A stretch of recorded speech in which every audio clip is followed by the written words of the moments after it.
And we are live. What's going on with everybody, man? It's your boy Eric, aka Young God, coming to you live in the Green Dungeon, giving it to you Green real Dungeon. raw get, man. And I got somebody on the other line. I'm gonna let him introduce himself, man. Who we got, man? My name is Nathan Zed. I do YouTube videos, internet shit, skits, sit down vlogs. I keep it pretty. I try to talk about stuff that like is fun, but then also has like a hint of like realness to it, like stuff that you can walk away with and low key have some kind of like thing to think about. Um, yeah, I've been doing that for low key. Wait, what's the day? It's like June 11th. June 11, Low 2020. key, yesterday was like my 9 year anniversary on YouTube. So I've been Really? doing this for almost a decade, which is very wild. But yeah, that's what I'm on. Well, let me give you my introduction. So Please. I've interviewed a lot of street niggas. I've interviewed a lot of hood niggas. Interviewed like gangsters. Interviewed niggas who probably killed people. I know niggas who didn't kill people.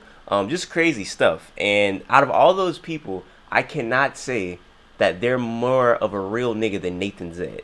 I think What? Nathan Zed. I think Nathan Zed might be. He's at least top three realest niggas, maybe top Yeah, two. And if he's like not, if he's top two, he's not two. You gotta be like one of the realest niggas I've ever encountered. And let me tell you why. You sir, I appreciate that, you but shout me okay. out so much that first of all, I don't know when you're shouting me out. I don't ask you to shout me out. I don't actually do any of Yeah, that, bro. and that just comes from the kindness of your heart. And before we get to this interview, I just want to say I thank you for that, because like I said, I've never asked you a day in my life to say, "Hey, repost this video for me." You just do it.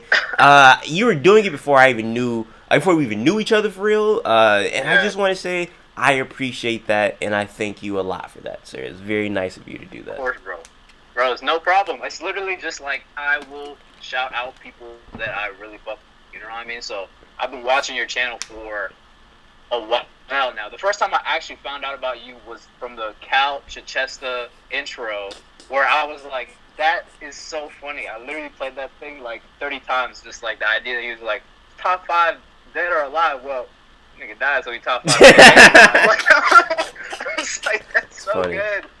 So yeah, I started watching your stuff after that. A friend of mine, his name is Ebenezer, put me onto your reviews after I saw that thing. I put the two and two together. But yeah, bro, it's like I just find your channel really underrated. So I'm like, when I was coming up on YouTube, I would always be like, dang, there's a lot of YouTubers that were messing with me that were like in the millions of subscribers, Mm. and they were like showing me so much love in the comments or whatever. I'm like, yo, if y'all really mess with this, like, give me a like or something. You know what I'm saying? Like, it doesn't take much to like promote a nigga. So I was like, yeah, let me just help you out a little bit at least. It's the least Bro, I can do. you have shouted me out on every social media platform there is. You Lucky, I shouted me out on your Twitter, Twitter, Instagram one Insta time, story. Snapchat, my nigga. Do you remember that? That was Oh the my Brockhampton god. thing. That was Snapchat, and you was Oh yeah, like, yeah, yeah, yeah. bro, literally everything. Because I remember, I think that might have been the first time you shouted me out, and everybody was like, hear from Nathan Zed, hear from Nathan Zed. And I'm like, what the fuck are y'all talking about? And I'm asking Yes. people, and nobody's responding. They're like, just hear from Nathan Zed. And I'm like, nigga, nigga, what the fuck he did? Like, what's going on? So somebody was like, yo, check his Snapchat. And I didn't have you on Snapchat because at that time I don't really think I was getting on Snapchat like that. So I'm like, let me add him. And Yeah. I seen it, and I was Back like, in the yo, day. you're crazy, bro. Like, you're great, man. I really appreciate that, man. No problem, bro. I appreciate your content, man. For real. I was going. There. I'm sorry. What were you about to say? No, no, keep going. My fault. I was about to say just like I just love finding uh, black reviewers of music and movies and stuff like that because there's honestly not as many as I'd like there to be. Yeah. So when I'm looking at like a music review, and I like Anthony Fantano, you know what I mean, but there's like a lot of white music reviewers, and it's like sometimes there's music that I don't want to hear the opinion of a white man on. You know what I mean? Like I don't want to read a Pitchfork review for a lot of stuff that's like I know means a lot more to black teens, kids, young adults. You know, so I was like really messing with your channel, like Mallory Bros, um, Deadhead Hip Hop, but they're more of like the appreciative of like the old head type of thing. You know what I mean? It's not a lot of like young nigga music that they listen to. Yeah. But yeah, bro, it's like we need more of you, bro. YouTube is lacking for real. So yeah, Appreciate that, man. Also, shout to Dead in Hip Hop. I interviewed Mike Seatown last year, and Yeah, they're so good, man. Like just at what they're they're doing, amazing. even though they're like the older people or whatnot. I I want to talk about. It's crazy bringing this up because I want to talk about this. This has nothing to do with anything, but I just realized like in Western society, people do not respect their elders at all. Like I'm in psychology and basically like just studying cultures and sociology and stuff. You realize people from different parts of the world, they have so much respect for the elders. Like it's literally in certain parts of the world, people don't leave their house until they're 30, and it's not because they're broke or they need their dependence with their mom. It's just because that's like what they do, and they love their parents, they love their elders or whatnot. And you just think about America, like when you turn 18, somebody tell you to do something that's a grown person and you don't want to do it, you're like, nigga, fuck you, nigga, I'm grown, nigga, listen to you old ass nigga. And it's so crazy to me that we don't respect the elders. And I don't know, I was just curious, that's something you ever realized? Like that's something that's really really trash to me. Yeah, bro. I mean, Ethiopian culture. I'm Ethiopian, so we're definitely like big into that. My grandparents are actually staying in my house. They've been here since the whole like pandemic.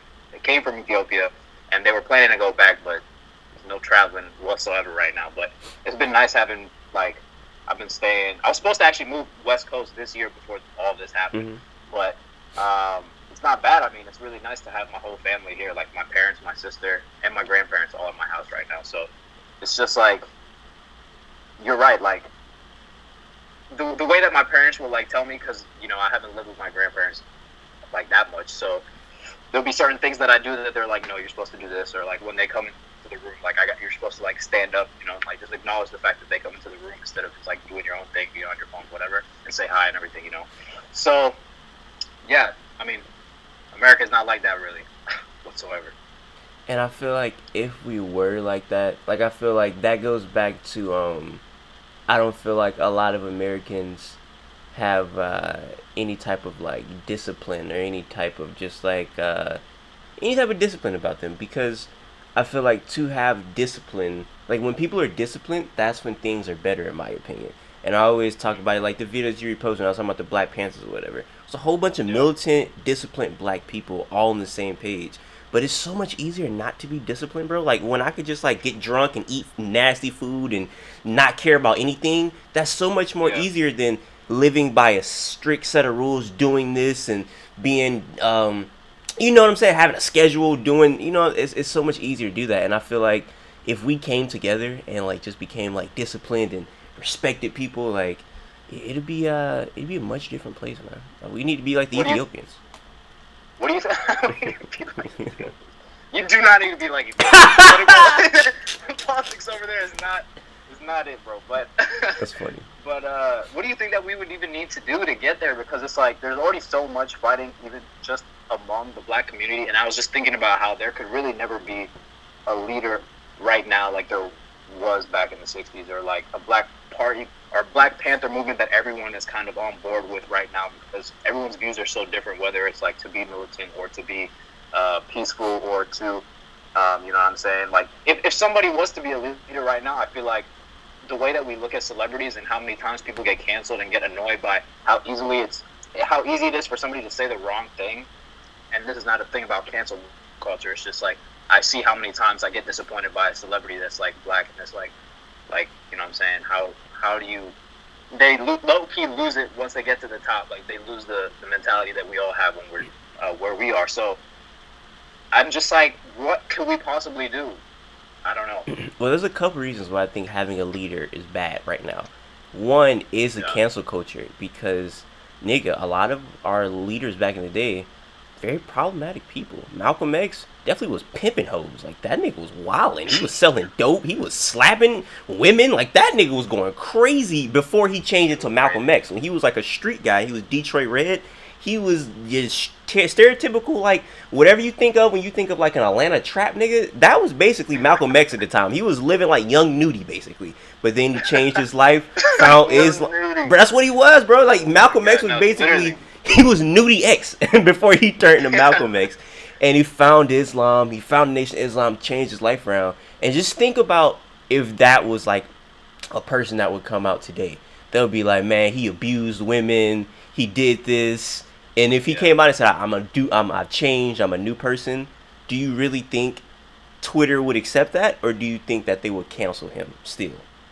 I definitely don't think he could be the leader of anything. Like he would probably still have his like, you know what I'm saying, following, but there would be no way that everyone could be on board with this guy being the leader of everybody. Like, It'd be way more niche. Which is, yeah.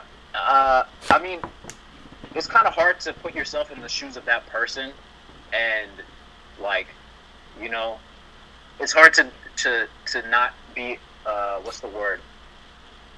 What's the word when you're just like letting it go? Like you don't want to seem like the kind of person that would let all the stuff that he did in the past go. Not directly Malcolm X, but somebody that would do some stuff like that, you know? So I think it would be hard for anybody to have like a completely clean past and clean future too, because that's an important thing too. You really can't make a mistake if you're trying to be a leader like that. Shit's crazy, bro. So how do you feel about that? Like, do you think that like, you think we should let let somebody with Malcolm X pass, like somebody who did those things? Do you think we should let those people evolve if they really have great ideas for black people, or do you think we should just like discard them? Me personally? You personally. I mean, somebody like Malcolm X, if it's not something like, because there's people that are doing some super crazy shit where it's like some stuff that you don't want them to be the leader of something, you know what I'm saying? Like friggin' like murder, rape, shit, you know what I'm saying? But I mean, he just grew up in a time and had a childhood where it was like he didn't have anybody to tell him what was right and what was wrong until he got to prison. So I think it's understandable if that's your situation. But if you're growing up like, you know what I mean, suburbs, and you're doing some crazy shit, or you're like taking advantage of people and stuff like that, I don't think you're the guy. This is how I feel about that. So I feel like the people that I see on Twitter, I feel like they want people like from the suburbs with a clean slate. My problem with that is I feel like they will never understand the struggle of somebody from the hood or something like that. You know what I'm saying? Because if you grew up with this clean slate and you've grown up in the suburbs, you will never understand that. And when you think about somebody from the hood, not all people from the hood will have this, but a lot of them will have dirt in their past because where they grew up at, a lot of dirt going on. So it's kind of hard to avoid not doing dirt when you're growing up with dirt all around you. You know what I'm saying? So I feel like it's at a point where we just I don't know, man. I feel like black people be so quick to get other black people out of here. Like I remember when Killer Mike was doing his little speech at the when they was like looting Atlanta.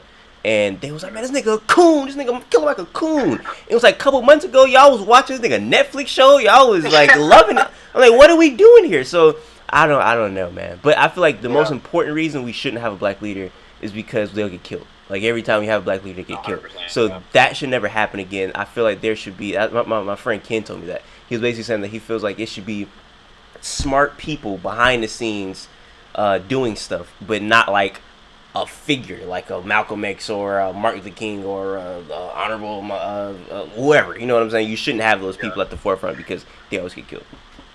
One, they'll get killed, and then after they get killed, they'll get whitewashed, and it's like they can either turn into somebody that's like demonized by white people or whitewashed by white people to like fit their own, you know, ideas. So I think the fact that we have social media now makes it so that we don't really need a single leader or even leaders. It's like we're all low-key the leaders of the new school, you know what I mean? Like we're the leaders of ourselves, and I think that we're able to have a push if we all decide on one thing.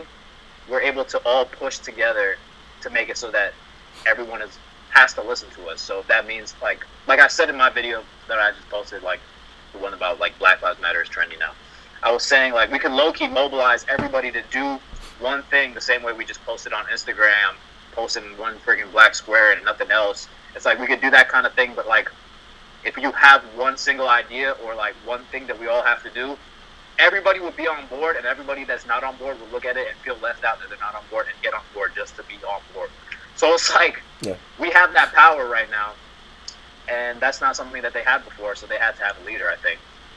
Also, I just want to say that, speaking of that video, I love that when you shouted me out, brought a whole bunch of white people to my video that felt bad about themselves. It was like, oh my gosh, I really don't care about black people. Like, I don't know the history. I don't know this. And I was like, man, that was crazy. That was the part that I really liked, bro, because because it's like even myself, I know a lot of I know stuff about Black history, but it's like I don't do enough research where it's like I could actually come through and like go crazy debate with people and stuff like that, you know. So it's like even myself, it's important for me to try to research and like read up and watch documentaries and stuff like that. So watching that made me realize, like, dang, if any white person watches this, they're definitely not knowing any of this stuff. But I didn't look at, because I post my videos and I don't read the comments or like look at the views. I just post it. So I didn't see how people were responding to your video, but were people like appreciating what you had to say, or were white people being like, I don't know, like how did it go over there? I feel like your fan base is a fan base that's like, you know, it's like for like your, let's say your white fans. I feel like they're the fans who like you know, are on Twitter and see like stuff, but might not know a lot about Black history or anything like that. But they'll see like a trending thing or whatever, and they'll feel bad. So it wasn't like nigger shut up. It was more it was more just like, you know, I feel bad because I really don't know who the hell Louis Farrakhan is. It was like stuff like that in the comments. Like, I don't know who these people, I don't know what's going on, so I feel bad. So it's stuff like that. And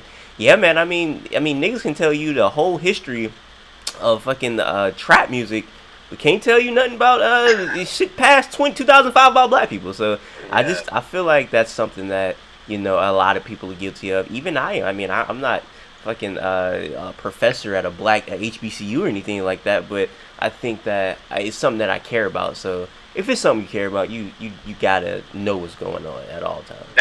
That was a really good way of phrasing it, because the same way that like I've always been into film and music, and I follow like subreddits and stuff like that. You know what I mean? Like I know when every song is about to come out from any artist, and I know like their whole discography and like how they came up and everything. And it's like I don't know the same type of stuff when it comes to history. So that was a good way of like making it relatable to everybody, because everyone has passions like that. But when it comes to Black people, it's like it's a 1 week here and then not really much else. Hey man, like I said, I'm not the most well-versed person, but you know, if you ever need like something to watch or something to look up, just let me know, man. I've watched a lot of like documentaries and films and stuff. It's some good stuff, man. Some good stuff. Sounds good. Yeah, I just started watching a couple of things. Like Netflix has a whole like Black Lives Matter collection now. Really? Amazon, everybody, bro, is doing like trying to do whatever. But this is actually like helpful because it puts everything in one spot. So that was nice. I've just been going through that, but I'll definitely hit you up too. You said something interesting a couple of minutes ago. You said that when we have a Black leader, they end up getting whitewashed after they get killed. And you said I kind of want to like compare that to something else you said on Twitter. When you posted your video, you said Black Lives Matter is being said about Mitt Romney now. You know, like I don't know how I feel about that. So it's like even that's kind of getting like safe to say. You know what I'm saying? Like I feel like a Martin Luther King is like that. Like I feel like, nigga, I think it's damn near racist people that like Martin Luther King. You know what I'm saying? They like, he wouldn't be looting doing this. You feel me? So it's like, damn, it's like Martin Luther King. He's like I don't know. It's like he's safe to use almost, just like the Black Lives Matter thing. So I don't know. I thought it was interesting that you kind of made that parallel or whatever. I mean, it's mostly because of how the education is like teaching people about Martin Luther King. Because I literally remember in school, it was boiled down to on an exam quiz like question. It would be like, what did Martin Luther King believe? Answer is like nonviolence. Malcolm X, violence. That's literally like what they boiled it down to, which is not even like accurate. So that's what people grow up with, and that's all they know. So, and the fact that you said like if you actually care about Black people, you would research or learn anything more about that than what school is barely teaching you. So that's what they're like. It's already whitewashed for them in the school system, and then it's whitewashed between each other. So I don't know. It's kind of sad, but I don't even know. It's a perfect thing I was talking about yesterday. You know, niggas like to clown Florida, trash Florida man, all of this. It's like, alright, that's cute, nigga. But when I think about it, I think we might have a better school system than a lot of people. Because I see stuff where niggas be like, oh, when I learned about slavery, they called them indentured servants or stuff like this. I'm like, bro, I ain't learned that. Like, my nigga, like, we learned way more than that in high school. Like, because when I think about my 11th grade history class, Mr. Evans was a white guy. We learned about a lot of stuff that I don't think a lot of people learned about in school. Like when you were in high school, do you remember learning about the Nation of Islam? Not at all. We did. You know what I'm That's saying? crazy. We learned about the Nation of Islam. We learned about Black Panthers. We learned about a whole bunch of people like that was Black history and other history that isn't Black. And I feel like a lot of people, when I see them talk about that, they're like, well, I didn't learn that in school. And I'm like, well, haha, nigga, Florida man is being great now. You feel me? So Yeah. I don't know. Like An educated Florida man. when you were growing up, you grew up in Virginia, right? Yeah. So growing up in Virginia, like, what was the just specifically the history lessons like for you? Do you think that they were adequate at all? Not at all. I mean, I honestly barely remember anything about high school. Like, I feel like my memory there is like either I blocked most of it out or it just wasn't even that important. But I think that, like, for example, like you said, the Nation of Islam, there was literally nothing Islam related until, or besides maybe like talking about like the origins of Islam or in this region of the, you know what I'm saying, the world. But, yeah, bro, I think that, like, just the idea that I didn't know anything about Malcolm X until I got to, like the age of 17, 18 was just kind of ridiculous when I knew about Martin Luther King Jr. since I was, like, 5 years old, you know? So, they did a bad job, but I don't know what they can do to, like, change that. I mean, probably just, like, get better people to write the textbooks, but... I will say something really trash. I went to school, cause like in Jacksonville, Florida, there's like how would you say there's many college prep schools and high schools in your city? College prep schools? Yeah, like college prep high schools, like high schools, like in the title, it's college prep. Like, would you say there's any No, school? I've actually never even heard of that. So in Jacksonville, we have like 3-4 college prep high schools, and that's basically like what it sounds like. It's like a more advanced, rigorous thing where you're learning kind of more like college educated level stuff or whatnot. And I went to one of those in 9th grade, got kicked out because I went to my work, and I went to just like a regular nigga ass school, like where niggas was like just doing some nigga ass shit. So, and the one thing I will say was terrible, nigga, I had an African American history class taught by a Romanian man. And it was so trash because like I had a debate with this nigga because he confused the word prejudice or racism. He still has a thick accent and everything, and he's just like, no, prejudice is this, and I'm like, oh, what is going on? And in my 12th grade year, I ended up being a student aide for African American history class, but it was taught by a black man, an older black man, and it's just so interesting hearing them talk. Like that was the first person I ever heard say. He was like, I was fine with segregation. He was like, I liked it. He was like, I didn't want to go to them white schools. In class. He's in class. How old is he? Like, probably, he fought in, like, the Vietnam War. So, like, he's like 60, but he funny, and it's white people in the class. He told about, I didn't want to be with the white kids. He said, I didn't want to be in the white school. And it's interesting to hear somebody, because how often do you hear people talk good about segregation? That's all it is. Wait, segregation. Segregation. How often do you hear people good? Integration. Yeah. How often do you hear people good talk about segregation? Only on the internet. So, and it's probably like racist white people saying like, we missed that time. But it's a black man saying like he was in black schools with black teachers that actually cared about him versus going to a school with white teachers who wasn't ready for that change. Like, I don't want to teach these niggas. Versus being in a class where he was learning from black people, being around black people, and he will also say that like it was a lot of black wealth around him because it was a lot of black owned businesses back then compared to integration, and that kind of got wiped out because it's like, oh, we go to these white stores now, and it's like, nah, like go to the black stores that he was going to at first. So I don't know, it's just interesting. Like, I don't know, man. So we need to respect the elders, man. You gotta hear that stuff. No, for real. I think that like, especially hearing it from somebody that was like, that's actually mad funny that he was in class with all white kids. Because I just imagine one of them gets like, I'm surprised nobody got mad enough to report him for that. Like, I can imagine a Karen type of girl. He is problematic, bro. That nigga, they was talking about white people being like cavemen. Like these. I was in class with like some super black power niggas. And he raised his hand, he was talking about it. He was like, well, you know, the white man is cave dwellers. They came from the cave when the original man was in. He was talking, and then, like, he ain't stop him. He laughing at him. So, and the white people in the class like, am I cave dweller? You know what I'm saying? It's funny, bro. Shit's funny. Yeah, bro. But they really didn't do any, I mean, when it comes to, like, integration, it's like, they low-key just, like, put it without like really, you know what I'm saying? Like the idea that like everybody has about Martin Luther King Jr. I feel like is just like the fact that he got everybody together, and now we like being together. So, but they didn't really do anything to like put black people up. And you know, I mean, the idea that white people have been doing this shit and been up here for like 400 years, and like putting us together doesn't mean that like we're together up here. It's like, you know what I'm saying? They didn't do anything for us. So, I don't know. I think that like you low-key had a little bit of a point, but nobody take that shit out of context, please. Yeah, that's a fact. About to pop up like 20 years from now. Well, I thought about this, bro, and I just told somebody this the other day. Charlemagne said something on like a minute ago, and I seen this as a kid, and I was just like, oh, Charlemagne's funny. But now that I'm older, bro, I'm not gonna lie, man. This might sound crazy. I see where he's coming from. Charlemagne said segregation was not a bad idea, just poorly executed. And as a child, I never understood that. But now, more that I get older, I'm like, bro, I completely understand. Because talking to older people that lived through segregation and saying like, yes, it was very unfair and we were poorly treated. But outside of that, just the community that we had, it was so much greater than the community that our generation has. And it's like, I can't argue with that because you lived through both eras. I didn't live through the era, so I can't say that you're wrong or whatnot. And yeah, man, just seeing people like Lupe Fiasco say that he thinks that 100 years from now, black people just need to find a new place to live because it's a sad time and a sad place that we live in because we've been fighting for how long and you're still here. So I don't know, man. Charlemagne might have been onto something when he said that because I've always thought about that.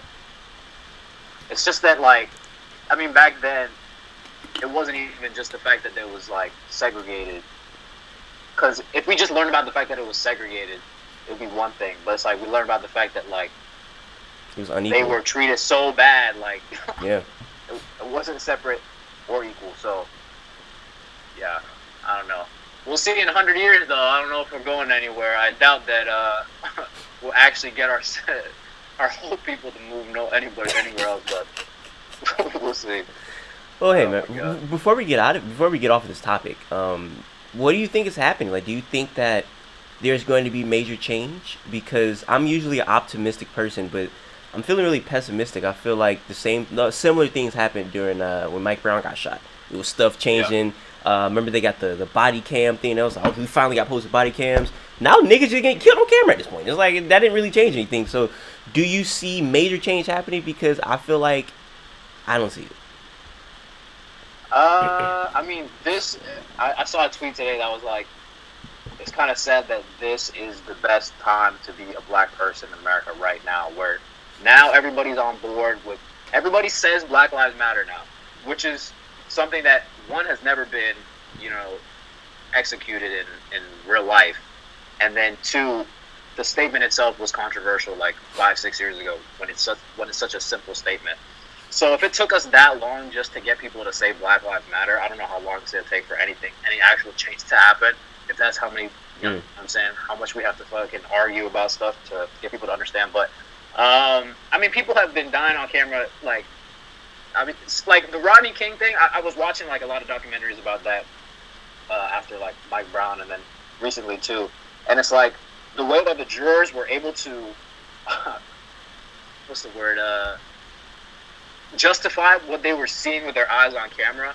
I was like, there's nothing that they can show on camera that will be able to get people to, you know what I mean? Oh my God, I know what I'm saying, but nigga, it's been on camera for so long. Like, if they try to make it on camera again, like, I still don't know if the officers of George Floyd are even going to be convicted. Like, people are saying, like, it's going to happen and whatnot, like, but honestly, it's just, I can count the number of times on my hand that I've actually seen that shit happen from, like, high-profile cases. So, I don't know what we have to do, but low-key, it's already died down, like, after 2 weeks. So, I don't know what do we have to do, man? Like, I don't know if there's going to be a change in, like, my lifetime, but I think that the least we can do is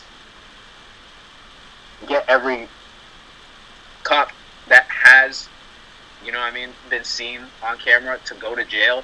I don't know if they're going to ever stop doing it, but, like, literally the least we can do is have people be accountable, and we've been asking for that for so long that I don't know what's wrong with these niggas, bro. Wait, man, I'm gonna leave it with this right here. Last person I interviewed was speaking of Nation of Islam, was Louis Farrakhan's grandson, who makes music that I think you would love. His name is Kent James. He used to be in the group Overdose. There was on A$AP Rocky debut album. I'm telling you, you would love it. Like, I think you will. I'm gonna sing you some music. But his father said something that it resonated with me. He said, when a woman is in a relationship and she's getting beat up bad by her husband every single night, getting beat up, and she tell you about it, you tell her, like, yo, you need to divorce that nigga. Like, that nigga, he ain't nothing, he ain't no good. Like, and he been doing it for like 5 years straight, just beating her up. Yo, bro, you need to leave, you need to get out of that. And he compared it to black people in America being getting beat over the head with oppression for how many years.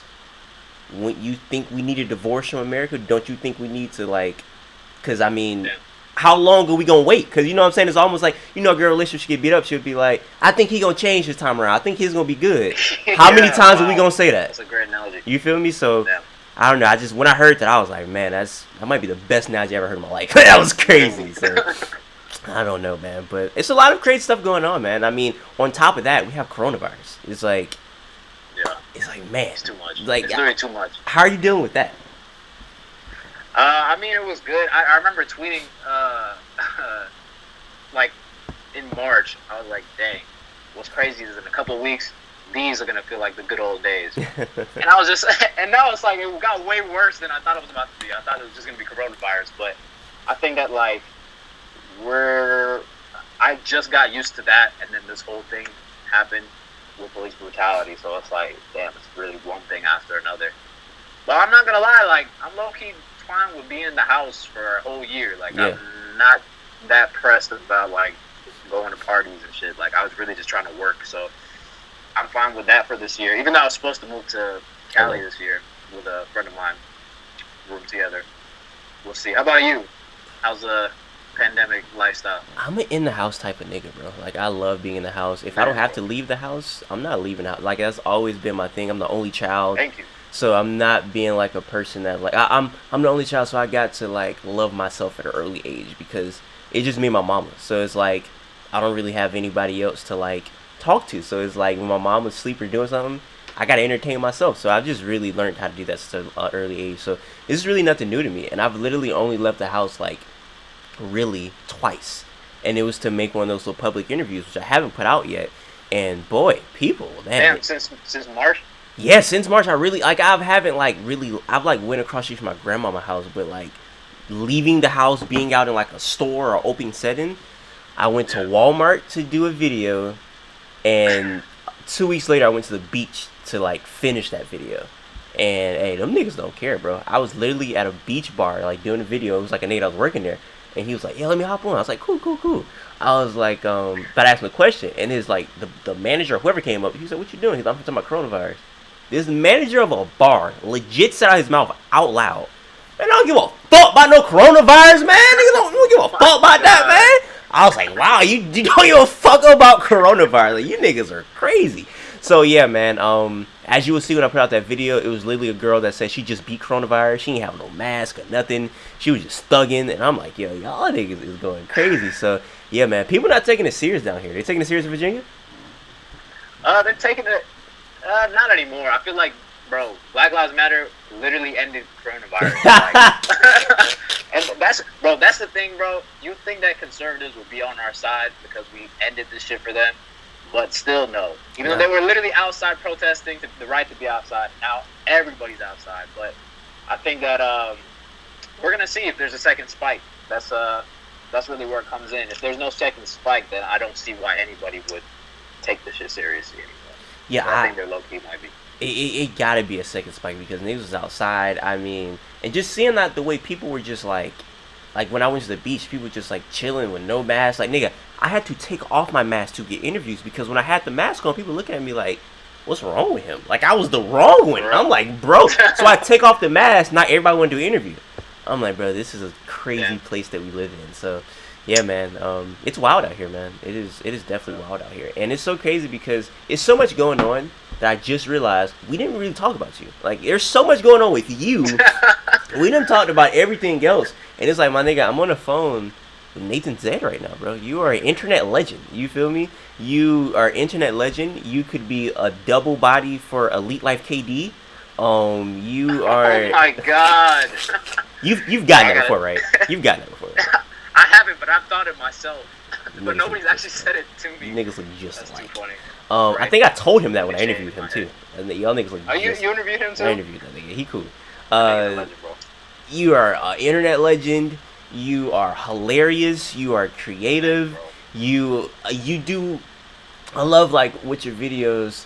It's not overly produced, but the little stuff and effects that you do add in there, it's necessary. It's like I didn't think that was necessary, but it's like, yo, that's not a lot, but it did a lot. You know what I'm saying? That's the exact feeling I'm going for. You literally, I really appreciate that you just said that because you don't want it to be overproduced. I honestly hate those sketches or skits that are like Lele Pons, King Bash, those like Vine niggas that came on YouTube, which I have no problem with them coming on YouTube, but it's like they came through and did like the most overproduced sketches where the comedy itself isn't even funny. So now it's just like I hate like super HD stuff, and now people that are like brought it back to old school YouTube, like Long Beach Griffy, Caleb City, RDC World, where it's just a group of friends or one guy doing something in their house or their neighborhood. That's the vibe I love. But then I feel like I honestly like a great editor, so I try to add little stuff in there that's like boost it up a little bit, Yeah. add my own flair to it, you know. So it's not just the camera here, because I know I can do more than that. But thank you, bro. Yeah, bro. Right. I'm low key an OG at this point though, like 9 years in this shit. But I'm low key just getting started at the same time. And you young. That's the crazy part about it. You still young, bro. Like I think that's where we like have similarities because I started young and you started young, and I feel like it's so Yeah. best to start young because you get those early mistakes out the way. You learn stuff instead of you like start when you're 28 and you learn the stuff at 30 where it's like, damn, like I'm still, you know what I'm saying? You get a little late in the game, Right. but we still early, young men. So I And think then people that's don't give you the. You basically don't have an excuse. Like if you do something that's like cancel worthy at like an older age, like people won't write it off and be like, oh, he was 15. So I'm glad I got most of that stuff out of the way, and now I kind of understand. Like, well, I never did anything crazy, but I understand like what's right and what's wrong. Like I'm not dumb anymore. So yeah, bro. Wait, what year of college are you? it's a tricky question. I've been in college. How old are you? I'm 21. I just turned 21 recently. Okay. So I graduated 2017 in high school, and I've been in college, but it was a couple years. Like my financial year got messed up, so I'm kind of like behind a little bit. But finna get my A degree before the year's over. Then I'm in get my bachelor degree. So that's how you're rocking. And how long have you been doing YouTube? Man, ninth grade. So that was like 2013. Damn, same actually. I think. Yeah, first year of high school. Yeah, so 2013. So what is that? 7 years, I think, right? 7 years. Yeah. Man. So yeah, we've been kicking it, man. You just use that nigga though. That's the difference between me and use that nigga. I'm just a nigga at this point, and that's I'm trying to get you to be that nigga, bro. Cause you're on that nigga to the underground, bro. But niggas don't know right now. Oh my god, that actually pisses me off. Let me tell you why you were that nigga, bro. I seen this and I was like, what? This is probably I'm the most that nigga thing I've ever seen in my life. Nigga, you had them white people fly you out, nigga. When I mean them white people, nigga, you had North Face, nigga. Oh my god. I'm like, bro, this nigga is on some different. I'm like, this ain't regular, bro. Please, like, Wilderness, bro. can we talk about that? Like, and before we get into that, I know they dripped you up too. Like, I know they gave you some fire North Face. You know what I'm saying? Like, I know you got some. I see the closet right now. I know you got some heavy fire jackets for the winter, bro. Bro, you already know. They literally just it was 1 month till I graduated college, or it was like a couple months before I graduated college. But the trip was scheduled to be the month after I graduated. So I graduated in May, and then it'll be in June, like literally to the day. And I got that email, and I thought that they were just gonna hit me up and be like, "Yo, can you, you know what I'm saying? Wear a couple clothes. That's what usually they ask influencers to do, or whatever. Wear our clothes, and we'll." I was fine with just doing it for the clothes, honestly. Like I don't buy clothes or anything. I was like, I'm kind of pressed a little money in clothes right now, so I'm down. But then they were like, "Yeah, so would you like to take an Arctic expedition? I was like, nigga, huh? What? Arctic what?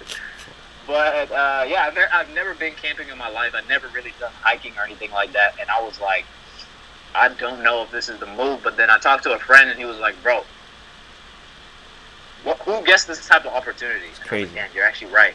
Like, this is gonna be a month after I graduate college. I get to work with North Face and go to Arctic, bro. Gotta give a quick timeout real quick. I'm gonna tell you why you're that nigga. The fact that you had to think if you were finna say yes or no to North Face. That's how you know you that nigga. That's like if Nike hitting you up like, yo, you want to buy our new Nike campaign ad? Said, man, I don't know, man. Should I do it? Like, nigga, yes, nigga, do it. God, what you talking about, man? Go. Bro, I never been to no Alaska Arctic in the wilderness, bro. Come on, it's not the same. Oh my god, bro. They were talking about like we were doing a meeting and stuff, and I said yes at this point. We were like 2 weeks out from going, and they were like, yeah, so this is what you do if you run into a bear. I was like, bear? I completely forgot that there would be bears out there. And it was like, they were like, yeah, if it comes into your tent, just hit it in the nose. I was like, nigga, I'm not hitting no bear in the nose after I just woke up. That shit would be terrifying. So I was scared about that like the whole time I was out there. We had bear spray and everything. I had bear spray on me. I was like, I don't know how much that could possibly do to a bear. That's like 400 pounds. You know how fast bears run? Pretty fast. Niggas run faster than like cheetahs. I don't know if that's true. But I'm pretty sure they run like 60 miles per hour. So I was like, there's no running, there's no trees. You can't climb up a tree. Bear will follow you up a tree. Oh my god. But the experience itself was amazing though, bro. That shit was actually next level. Bro, I watched your video and it just looked like you guys had a good time. That was cool. And I think the coolest thing about it, you taught niggas on top of that too, and what was going on. Because I didn't know the Arctic, the wildlife, and they were trying to drill. Yeah. I didn't know that. You feel me? So you taught me and entertained me, which I think is always pretty cool. So appreciate. I think that's what I try to do most of the time. Yeah, try to like, I try to be like, you know what I'm saying? I try to keep it funny, because at the end of the day, I think I'm a comedian and like I love to entertain. But I think that a lot of times when I see videos that's like give me nothing, I'm just like, damn, like, what's the point of this shit? So I like when somebody can walk away with a little something, you know. So yeah. Also in that video, something I noticed, but this is all your videos for the most part, and like excluding recently, of course, but like I haven't been to the barber like in a long time. Nigga, you be having the most freshest tape up I've ever seen in my life. That shit be so crispy, minute, bro.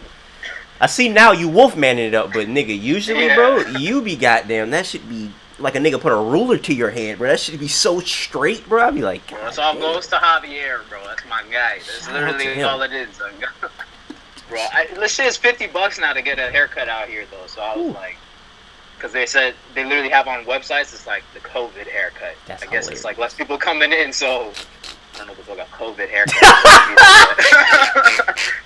but you gotta pay more. I was like, I'm just gonna do it up. I don't know. I might get a custom, but thank you, bro. I appreciate it. You stay clean. I barely see your hairline. I you know what I'm saying? Just keep the boner on, but that's part of the brand. So part of the brand. That's cool too. It's funny because niggas they be like, yo, like, why do you wear that? You don't have any hair. I'm like, why don't you think I have hair? Like, you never seen it. They be like, you have hair? And I'm like, yeah, I got a lot of hair, nigga. Like, what do you mean, do I have hair? So, yeah. Have you ever seen my hair before? I think so. I'm pretty sure. If you had it in the video, I've seen it, yeah. I've definitely had it in the video. It's just like so few and far between that it's like, you know when it's like a mirage, like you can barely see it in your head? Yeah, like it's basically that. One time I made a video, I think it was when I went to LA, which I want to talk about next. I made a video and I didn't have it on.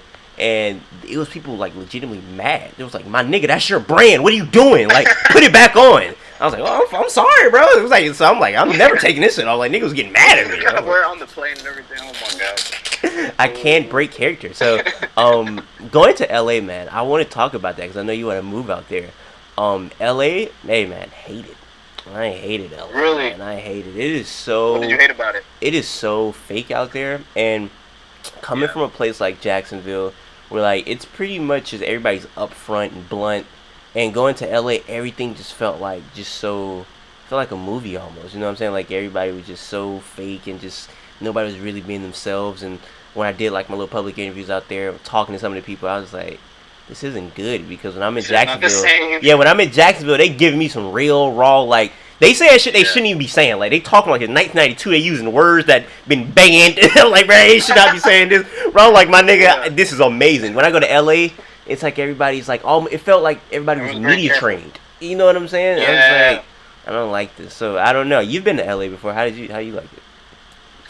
I think that at this point, I got to the LA phase where it's like, it is what it is. Mm. You know, so I kind of know what I'm getting when I go to LA, and I'm out of the phase where it's like, I need to talk to certain people to get somewhere. Like, that's what a lot of people go to LA for, you know. So I think that, like, I'm not there to party, really. Like, I'm not really a party type of guy anymore. I'll go to a party, but I'm not, like, you know what I'm saying, doing that shit every weekend or anything. So I think a lot of the allure of LA and a lot of the problems I have with LA are not really a concern to me anymore, because I stay around the people that I know, and I stay around, like, I don't settle for people that I know will, like, piss me off or, like, you know, do me dirty.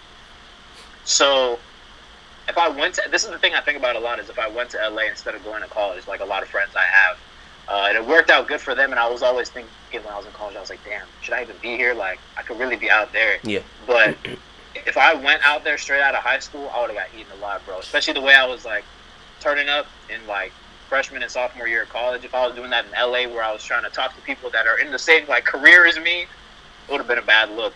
And I would have fell into a lot of things where it's like, you get caught up in the lifestyle and, like, the money that you want to have, and comparing yourself with other people because everyone's successful there. But I'm really happy I went to college, bro. It's like, that's really got me to a point where I'm so confident in myself and who I am, and, like, the stuff that I'm creating. I don't know. I feel like it can't really faze me anymore. We'll see. I feel you, because, I'll like, go out there, this shit might eat me up still. hey, it's one of those places where it could, bro. And, like, Yeah. I guess going back to you saying, like, not being a party nigga, I'm not even a party nigga, but I went to the club with, you ever seen H3 podcast? Or those niggas or whatever? H3? Yeah. So, Wait, you went to the club with them? well, I'm cool with Someone somebody. at the club? I'm cool with the guy that works there, dude named Ian the intern. I'm cool with him. And we Yeah. went to the club together. And, he's a wild guy. Shout out to him. So we were in the club, and nigga, they're playing Novocaine by Frank Ocean, and it was as the kids would say, it was a vibe. It felt great. I'm like, yo, this is Yes. amazing. So dude stops the record. He says, hey man, I'm finna play that shit I know y'all wanna hear. And I'm like, oh, he finna, like, transition to Nights by Franco. I'm like, I don't know what's finna happen. This nigga plays Tyler the Creator Yonkers. I've never seen a dance floor move so quickly to the other room. I was like, bro, my nigga, I don't know why you think we wanted to hear Tyler the Creator Yonkers when you're playing Frank Ocean smooth songs, bro. That was just ridiculous. So that was trash. Like I said, the people were trash. What else is trash? The best thing in LA, Fat Burger. Fat Burger might be the best fast food restaurant I've ever had in my life. Never had Fat Burger. Bro, when you taste Everyone just hypes up In-N-Out.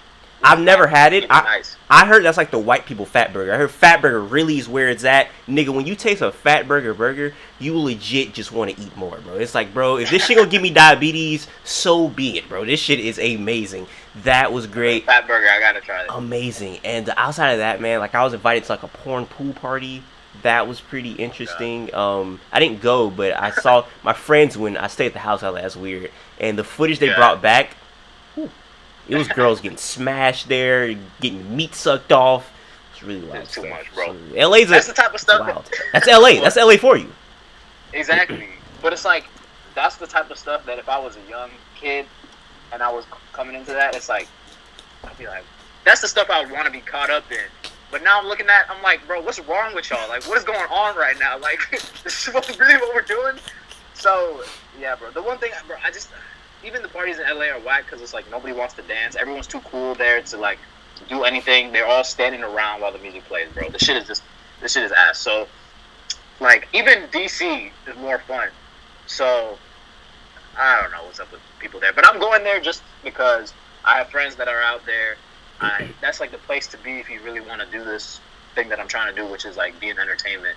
So, I'm fine with being there for, like, not my whole life, but, like, a year and seeing how it goes, you know? So, Doesn't it suck? God willing, it will actually be good. Doesn't it suck we have to move to LA, though? Like, Like, don't you wish you It could doesn't suck stay? because I actually want to. Like, Oh, it's you always want to been move a there? dream.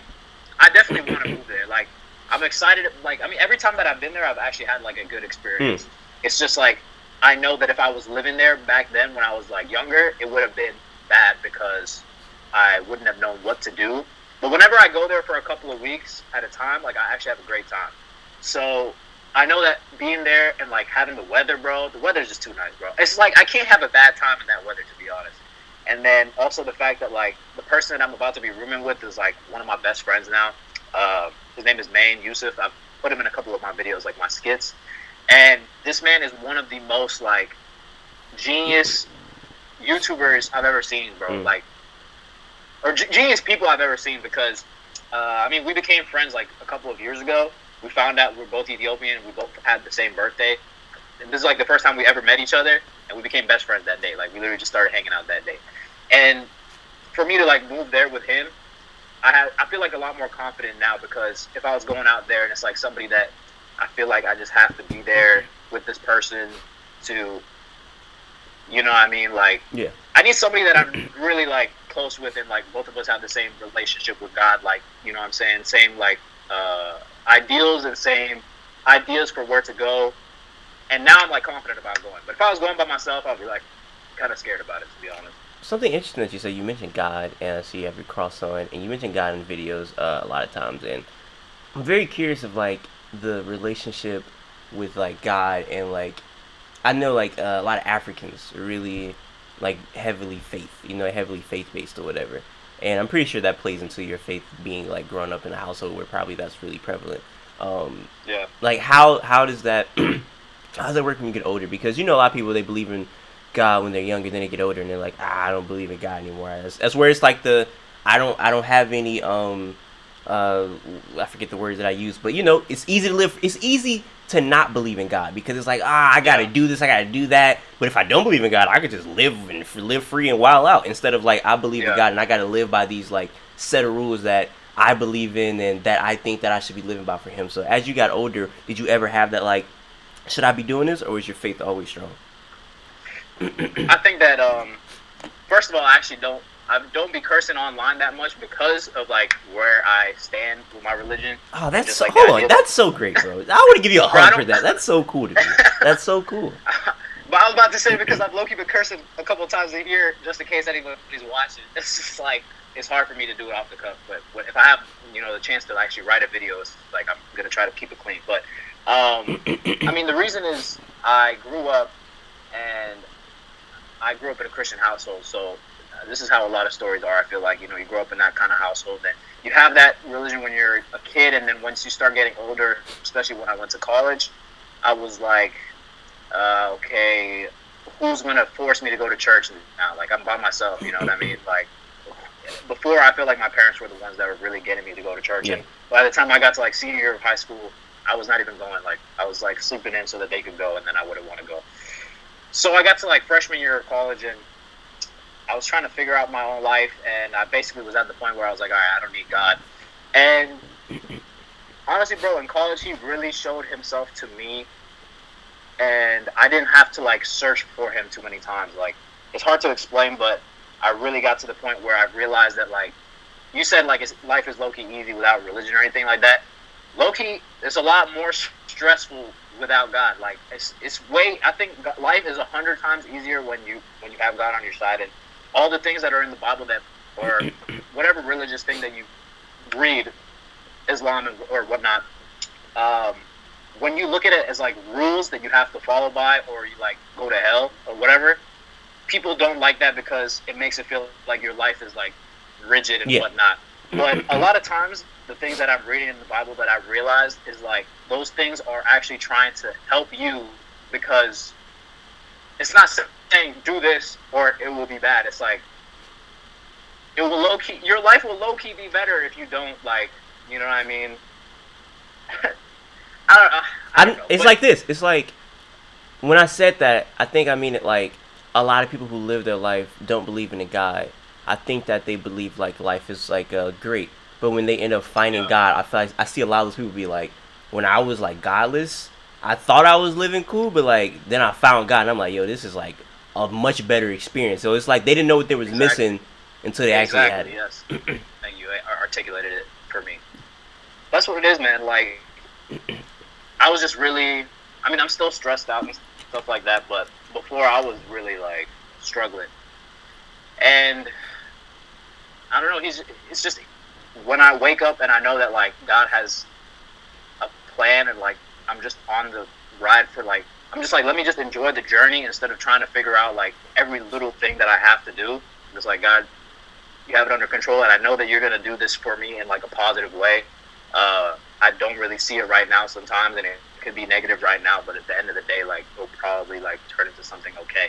So that really helps me, and especially with like being confident in my content and what I put out. I feel like a lot of times when I try to make content for people, or I try to make content, you know, that pleases everybody, it really gets stressful because it's like, okay, 100,000 people are watching this. What's funny to 100,000 people? Mm. It's like that shit. It doesn't even like. It's not. You know, it just stresses you out. I shouldn't be saying shit again, but when I'm just thinking like, okay, God, this is for me and for you. Like I have an audience of one. Like let me not overthink this, and let me do something that like I know that you would appreciate, which is like try to use my power or my platform for good, like the video I just did last. I feel a lot more confident in what I'm doing, so it really helps, man. Especially if I go to LA and it's like people will try to like, you know what I'm saying? The drugs are there, and the sex is there, and all this stuff That's that a can godless like, really lead me place. off track. It's a godless place, bro. It's actually demon time for real. So it's like if all this stuff is in front of me, I feel like it's easy for me to be like, nah, like I know what I'm doing. I have a path, and I know I'll be successful if that's the case.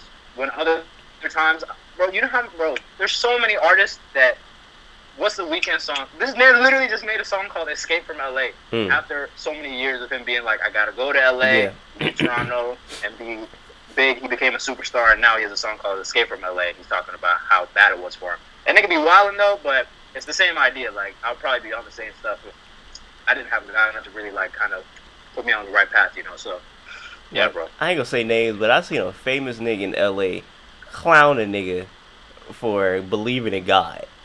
Like I see that. Like he was like, what did he say? He say, I don't know. He made a joke, and then like the guy, he was like, how can I say? He was like a little young and a little bit gullible, and like when he said it, I seen his face, and it was just like he wasn't expecting him to say that. He was just like, I see it kind of like hurt him a little bit.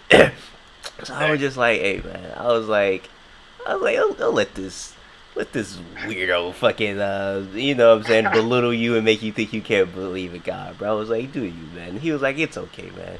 And I was like, all right. So yeah, It's I a mean, crazy place. LA's crazy, man. LA is a crazy place, man. But I think that you're strong minded enough to go out there and not get eaten alive, as you would say. And like I said, I feel like your talent is something that is important because I feel like a lot of people that get eaten alive, people who have talent get eaten alive as well. But I feel like a lot of talentless people get there and they're just so lost, they don't know what to do. They really don't got that much talent, so they like, yo, if doing some cocaine right now is gonna get me to where I need to be, I'm gonna do it. You know what I'm saying? But you confident enough on who you are and confident enough in your art, I think that, man, you're gonna do some good stuff. Thank you, bro. How about you, bro? How do you like? What's your stance on that kind of thing? Because it seems like you're kind of like you understand what I'm talking about. So On you what have the same exactly? kind of experience, or is it I mean, like, what do you feel about like what you asked me, like about God and whatnot? That's funny, bro. I was literally I just don't know if you talking. want to talk about it. No, bro. I'm an open book, man. I was talking to this girl yesterday, and I said so many people think I'm a atheist, and I was like, cause I never talk about God, I guess, or I don't know. Maybe I talk about, I don't know. And I was just talking about that last night, so it's crazy you asked me that. But no, I definitely believe in God. I wouldn't say that I subscribe to like a religion, but I believe in God. I'm very spiritual. I believe in Jesus, I guess. Not I guess. I believe in Jesus. And yeah, I just don't think I would subscribe to a religion or whatever. But nah, I pray. I thank God every morning when I get up. And yeah, I think he's an important person. I feel like I've seen too much stuff in my life not to believe in God. Like I've seen stuff that isn't like normal. You feel me? Like I remember I don't think I've ever told this story on an internet forum or whatever. But make a long story short, my mother had a miscarriage in 1995. And I don't know, I'm a weirdo. I didn't believe her. I was like, man, shut up. I don't know what made me tell her that. I was like, I miscarried. She was like, I did. And I was like, all right, whatever. So she was like, it happened a little early, but we think it was a boy. So I was like, oh, that's cool. So as I'm talking to her, I swear on everything that this happened, bro. There's a ball sitting away from us. And I see the ball out the corner of my eye. So she's like, nah, it's a boy. And I'm like, I guess so. Bro, the ball moves towards me and then goes back to where it was. No wind or anything, bro. It moves towards me. Did she see this? And then I say, you just seen that? She was like, yeah, I just seen that. I was like, wow. Bro, that scared me so much, bro. And just stories that my mother's done told me of just about like seeing angels or whatever, because she beat cancer, and just seeing stuff while she was going through that, and just a whole bunch of crazy stuff, man. Like I've just seen a lot, man, and it's just like, man, there's no way that there's not something else that's influencing me and these things going around me. So yeah, definitely believe in God. Exactly. For sure. Alright, I'm glad we're on the same page, because I didn't want you to be like, yeah, and everything you were just saying was garbage. I'd be like, oh, okay. You believe in that stuff, brother? That's what the white man wants you to believe in. Look, this is literally right here. Oh my god. This is right here. Look at this.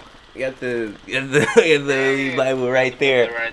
On top of, I got a Nation of Islam newspaper sitting right by me. So I mean, it's a lot of stuff going on in my house right now. But yeah, definitely believe in God. And hey man, speaking of me and you being similar, you might take over my job, man. You was interviewing Ned from Ned Declassified, and you was doing good, man. My first interview ever. Bro, you was in your bag. Thought I was okay? You was in your bag, bro. I've seen a lot of niggas' first interviews didn't go that great. I feel like you kept the element that I personally like, which isn't for everybody, but I personally like the conversational style. Like, you even gave him like the nigga handshake in the middle of it. I was like, okay, this is kind of hard. He said something. You were like, my nigga, well, I felt that. I was like, yo, that's hard. You know what I'm saying? Like, that makes it feel, I feel like that makes the person feel more comfortable, and not like I'm asking you these questions off of my phone right now. Like, you know what I'm saying? Like, you was keeping it way more casual and way more relaxing. You had the cameraman come from behind, so it just felt like, damn, this some cool shit. You know what I'm saying? So it felt just very natural. And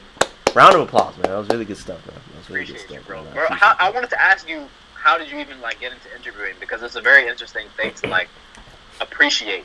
I don't see too many people being like, I'm about to be an interviewer and then do it so well. That's a just crazy story, bro. Like, I feel like a lot of things I do are strategic, even if people don't even realize it.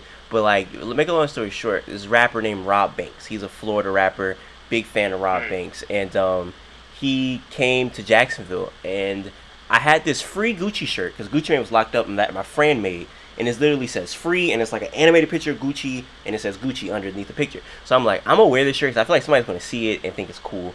So I wore it, went backstage, we dapped up with Rob Banks or whatever. And it was this other rapper named Wi-Fi's Funeral, who later made the Freshman cover on XXL a couple years ago. So he sees me. This is like 2016, so this is before he was even like on the radar for people. So he sees the shirt as we're backstage. He said, "Hey, bro, that shirt hard." I said, "Thank you." He said, "I'll buy it off you right now." And I was like, I don't know about that. I like this shirt a lot. Off your back? Yeah, I think I'm gonna go home shirtless, nigga. It was cold outside. So my friend Nate was with me. And I was like, hey, my friend with me who made the shirt, like, maybe he got something with him. So I run and get Nate real quick. And I'm like, yo, Wi-Fi want to talk to you. He's like, what? So we run back, and he's like, yo, can I get a shirt? And he was like, I don't have any with me. They're all at my house. And Wi-Fi was like, I'll hop in the car with y'all. Go to your house real quick. How far it is? It was like 15 minutes away. So he's like, yeah, we hop in the car. So it's me, Nate, Wi-Fi, Naomi, and Trayvon. It's all five of us in the car. And we're like, damn, we in the car like a rapper. Like, it's our first time kind of being in the car, like, being in close contact with somebody who's famous. We're like, what the fuck? Like, this is crazy. So we're in the car with him, and we go to the gas station to get some food real quick. He asked everybody, like, what y'all do? And I think I really wish I could remember. I think I lied. And I think I was like, I interview niggas. Like, I review music and interview people. I think I might have said I do. Yeah, I think I might have said I do media or something like that. And he was like, for real? Yeah. And he was like, damn. He was like, I really rock with y'all. He was like, you want to interview me? I was like, sure. So the next day, he calls me. I get his number, and I interview Wi-Fi's Funeral. And that's my first ever interview ever since then. ever since then, I've been an interviewer, man. So it was by accident, by chance. If I don't go to that concert, maybe I'm not an interviewer. If I don't wear that shirt, maybe I'm not an interviewer. That's actually crazy. It literally goes down to something as small as that, like wearing the shirt. Bro, and I knew it, bro. I said, bro, I'm gonna wear this shirt, and somebody gonna say something. Like I was like, it might be important people there, and I could just strike a conversation. They see the shirt, and I could strike a conversation because I was already reviewing music, and I was already doing YouTube. But I wasn't interviewing at all. So yeah, man. And then, bro, and it was so crazy because the interview was so ghetto. I got my mama phone, and I'm recording off of it. So I'm like, got the phone pointed down to the camera, and I'm talking to the nigga like, so what's going on? And you see that, you see what I'm saying? And I got so many interviews that were big people, bro, that I shouldn't have got, bro. I got goddamn Young Nudie like that, like with the ghetto style. I got Little B like that. I got the comedian nigga Funny Mike like that. I got so many people that I shouldn't have got. And yeah, man, just shout out to them. Shout out to them for letting me do that fun stuff. So yeah, that's how I became an interviewer. That's actually one of the craziest like stories of finding like a whole career that I've ever heard. Crazy, right? That's amazing though, because you're actually good at it. The fact that like you said that, and then like, I mean, did you ever interview or how did you say interview? Because you could have said interview, and then you could have been just like straight ass, and then you would have never wanted. What if you never wanted to do it again? You know what I mean? Like the fact that you said that, and then like were able to do it, and then actually enjoyed it enough to keep doing it is like crazy. I think after I did it, it was just like, yo, it was like, this is he wasn't a super big name, but he was way too big for me to be interviewing him. You feel me? He probably had like 30K followers on Instagram at this point. And I'm just like, man, if I can get this nigga. And it was fun. It was fun too. Like it was like an 8-minute interview, and it was fun. And I was like, bro, I like this. And yo, man, I appreciate you saying that I'm good, because I have no formal training in this. I've never went to school for this. I never got taught to do this. I'm just literally doing what I think an interview is supposed to sound like, or what I like to watch in interviews. So yeah, man, this is just me. I have no type of formal training because I don't go to college. I go to college for psychology. I use that in my interviews though, because I was about to say that's pretty good.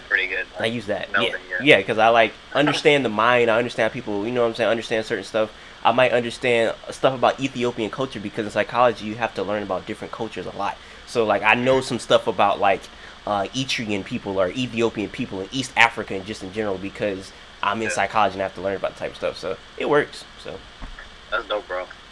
It works, man. I just saw the Chingy interview a little bit ago, and I was just like, bro, this is actually the next level. Read the comment section when we get off of here, the Chingy interview. Oh my gosh. Nigga, I have way more that's the most dislikes I ever got in a video. Are you serious? Not because of me or anything. Chingy released a country song. Niggas white people are heated, boy. They like, go back to rap, this sucks. Because he turned off the comment section to that video, so they using my comment section as the comment section for that song. Chingy the first thing.